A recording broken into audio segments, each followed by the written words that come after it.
So the latest instalment of the Rocky franchise lands on the big screen in the form of Creed 2. Now Ryan Coogler, the man that did the original Creed, has gone on to sort of Marvel things, but he has left behind himself a legacy, a kind of style, and bringing this new character of Adonis onto the big screen. Now, in this version, we kind of cover a little bit of Rocky 2, a little bit of Rocky 3, and a big part of Rocky 4, as Adonis is now the heavyweight champion of the world. He has had a few successful fights, he has got a great career, a great personal life, and everything is just going oh so perfectly.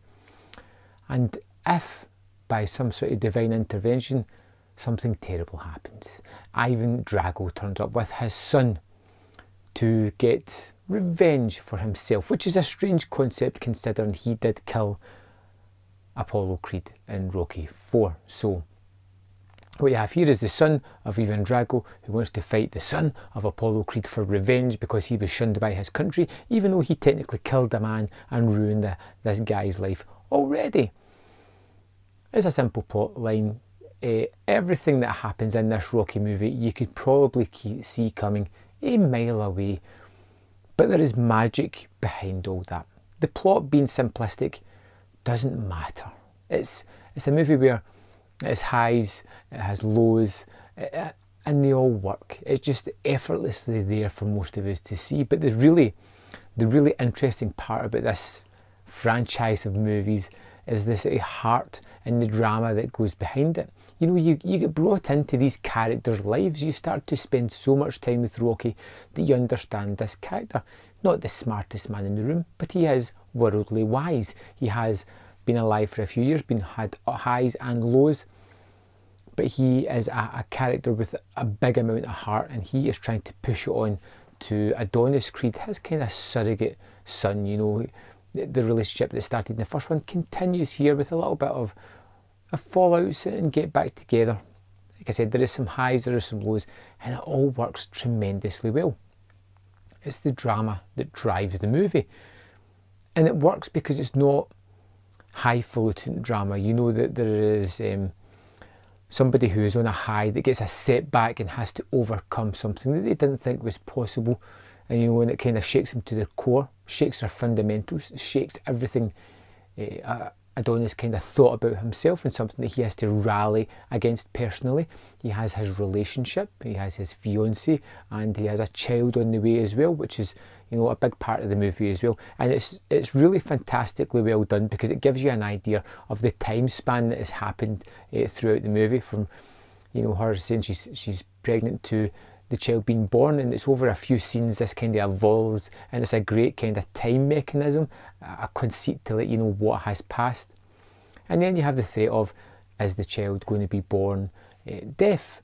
And that is such a touching moment between the parents, conversations between Rocky and Adonis and these kind of things. And it's a small private problem, but it allows you a way into the characters, and you do feel a great deal towards much of these characters. We have been following Rocky for 40 odd years, and it is a terrific tale, and it's something that I always go back to again and again. I do love it. The only blight is Rocky 5, but hey, we'll stay away from that just now. We'll focus on the Creed story, and I think Adonis is becoming a real treat of a character as well. You know, very similar in certain ways to Rocky, but still his own man as well. Now, of course, we're here for a couple of other things as well. You know, montages and fight scenes, and this movie has both.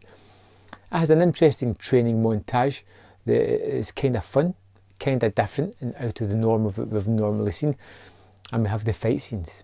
And within the fight scenes we have to have a good villain, and we do have that villain in Drago Jr.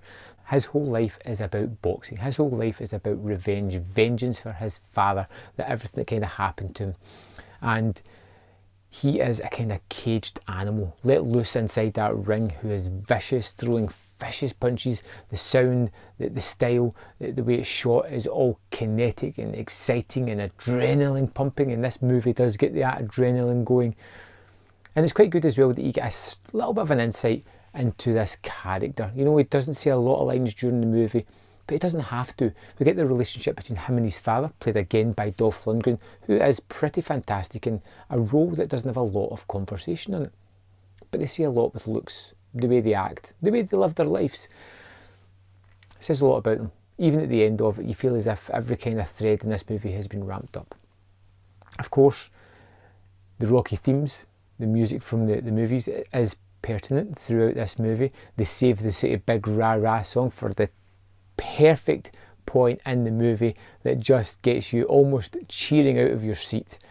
If you're a Rocky fan, this is a no-brainer for you. If you loved Creed 1, you're going to love this one as well. I think it is a fantastic movie.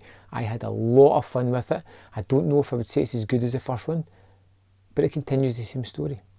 You know, this is one of these movies where each individual tale is its own individual thing, but it fits into a part of the whole as well. I'm loving seeing where Rocky is going, not being the sort of main character all the time, just being a sideline character, but it's an interesting take on the character, and I am looking forward to part 3.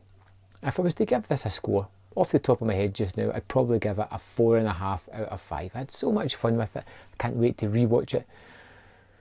And yeah, it just really gets that adrenaline going. I absolutely love this series. Yeah. So I'd love to know your thoughts on Rocky. Almost said Rocky again. And you know, when I went and asked for the tickets at the cinema, I asked for 2 tickets to Rocky. And the person didn't even bat an eyelid and gave me them. But yes, Creed 2. I'd love to know your opinion of Creed 2. Let me know in the comment box below, and I'll see you next time on Man vs Film.